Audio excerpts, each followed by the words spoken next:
extend my remarks. Objection. Thank you.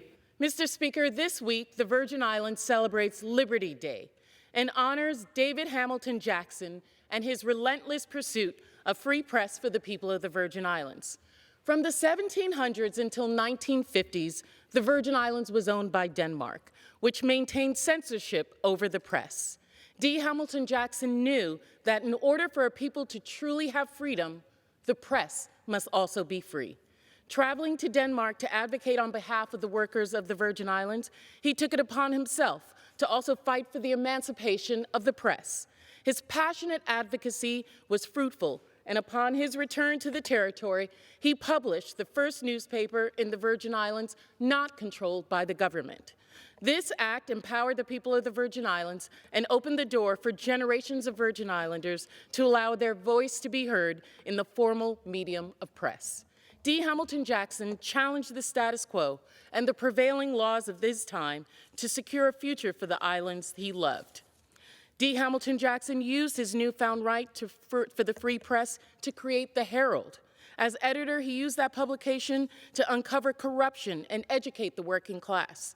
Frustrated with neglect from the Danish government, Jackson used the Herald to build support for the transfer of the Virgin Islands from Denmark to the United States. The American flag that flies over the Virgin Islands today is a fruit of this seed that D. Hamilton Jackson sowed on his quest for liberty and greater opportunity for Virgin Islanders. The Virgin Islands continue to embody the spirit of D. Hamilton Jackson and his work. Rena Broadhurst has spent her life walking the path of Jackson as a champion of Virgin Islands free press, as the owner and editor of the St. Croix Avis. Educated on St. Croix and then attending college, she followed her family's tradition of fighting to defend a free press.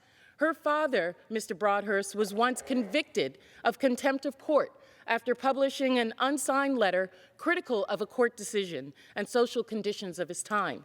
However, the right to free press prevailed with the U.S. Third Circuit, making clear that the constitutional right to freedom of speech in the press was not one that would be infringed in the United States.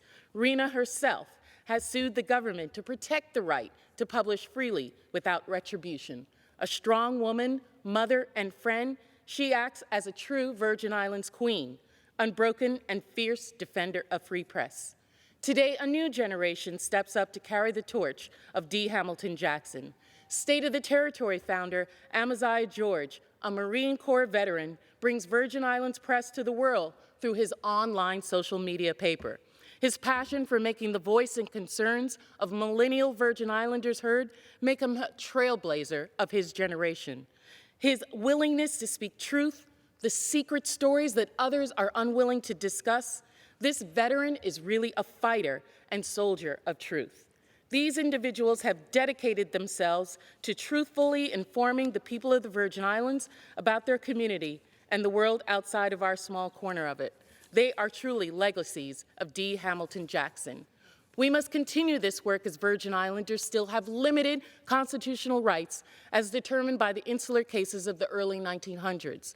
Those Supreme Court decisions relegate people living within the territories to a separate and unequal status.